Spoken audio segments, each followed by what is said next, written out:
I feel like I'm gonna start saying my whole life story.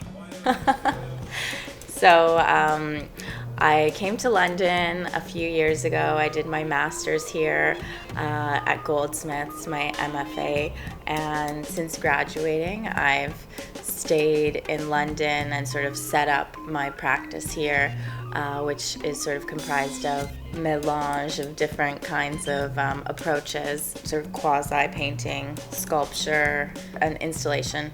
So all of the ways in which the work is approached is sort of under the kind of precipice of collage and assemblage.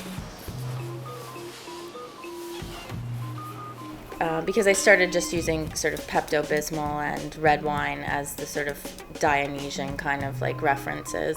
And then, of course, everything was pink or red. So I had to kind of become more inquisitive about finding ways of like accessing different color, using hair dye and nail polish, lipstick, more things that are like used by women primarily to sort of alter the appearance.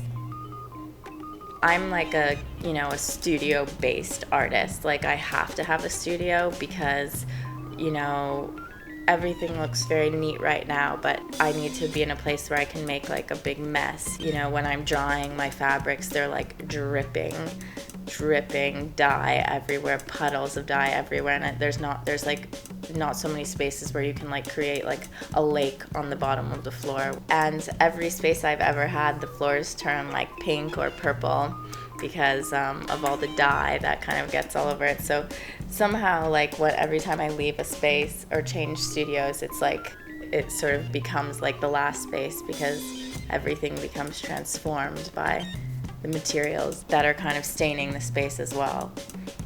So it becomes like a little home in a way, home for my work.